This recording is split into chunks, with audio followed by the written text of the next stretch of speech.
Write an engaging and emotional story based on the title. She faced humiliation in the store, but what happened next changed everything. Begin the story with hook who joins the viewers at the end. Immediately capture attention, also motive viewers to like video and subscribe the channel. Develop the plot with emotional depth and relatable characters, including key challenges and their resolutions. Ensure the story maintains a smooth pace suitable for an 4,000-minute YouTube video, leaving a strong, inspiring message by the end. Plain paragraphs but long story as you can based on 2,000-word estimate.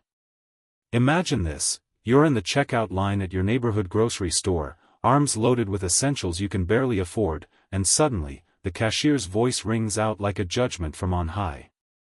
"Ma'am, your card's declined." Again. Snickers ripple through the crowd behind you. Eyes bore into your back. Your face burns with shame. That's exactly what happened to Emily Thompson on a rainy Tuesday afternoon, and what unfolded next wasn't just redemption, it was a miracle that reshaped her entire life. If stories of triumph over heartbreak get your heart racing like they do mine, smash that like button right now and subscribe to the channel for more inspiring tales that remind us all why kindness matters. Hit the bell icon too, so you never miss an upload. Now, let's dive into Emily's story. Emily was 32, a single mom to two rambunctious kids, Lily, age 7, with her gap-toothed grin and endless questions, and little Max, just 4, who clung to her leg like a lifeline. Life hadn't been kind to Emily.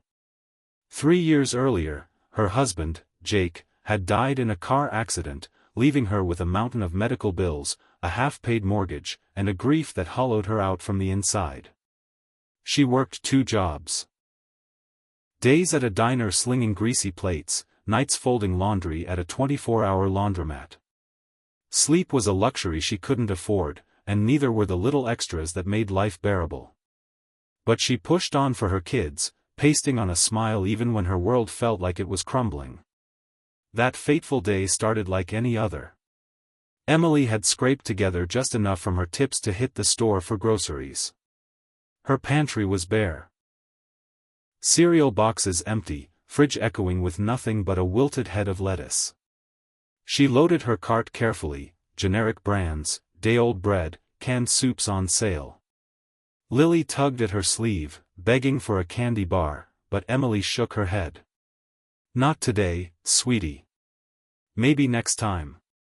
Max fidgeted in the cart seat, his tiny sneakers kicking against the metal. As they approached the checkout, Emily's stomach twisted. She knew her bank account was teetering on the edge, but she'd calculated it down to the penny. Or so she thought. The cashier, a stern woman named Brenda with a name tag that seemed perpetually crooked, scanned the items with mechanical efficiency. Beep. Beep. The total flashed on the screen, $87.42. Emily pulled out her debit card, her hands trembling slightly. She swiped it, punched in her PIN, and waited. The machine beeped, an angry, denying sound. "Declined," Brenda announced flatly, her voice carrying across the store like a megaphone. Emily's heart sank. "Let me try again," she whispered, fumbling for the card. Another swipe.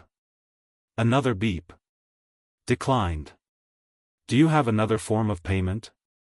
By now, the line behind her had grown. A businessman in a suit tapped his foot impatiently. A group of teenagers whispered and giggled. An elderly couple exchanged pitying glances. Emily felt the heat rising to her cheeks, her eyes stinging with unshed tears. I must have miscalculated," she stammered. "Can I put some things back?" Brenda sighed dramatically, as if this was the biggest inconvenience of her day. "Ma'am, you're holding up the line. Maybe you should step aside." The words hit Emily like a slap. She started pulling items from the belt, the milk for the kids' cereal, the apples they'd been craving. Lily's eyes widened. "Mommy, why?" Max began to whine. That's when the humiliation peaked. A woman in line behind her, dressed in designer clothes with perfectly manicured nails, muttered loudly enough for everyone to hear, "Some people shouldn't shop if they can't pay. It's embarrassing." Snickers followed. Emily wanted the ground to swallow her whole.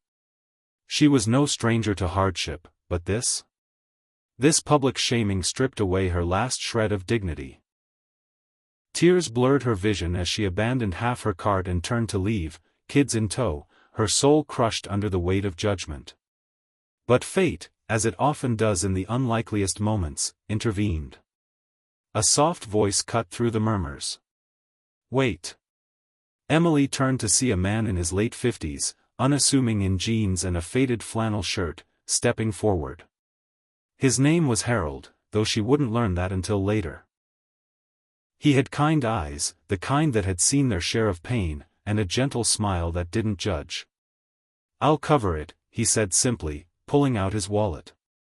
Brenda raised an eyebrow. "All of it?" Harold nodded.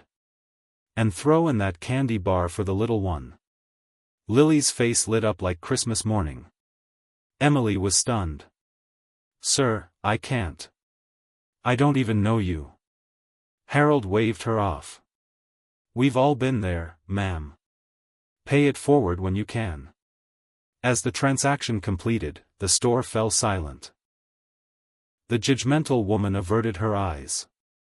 The teenagers stopped giggling.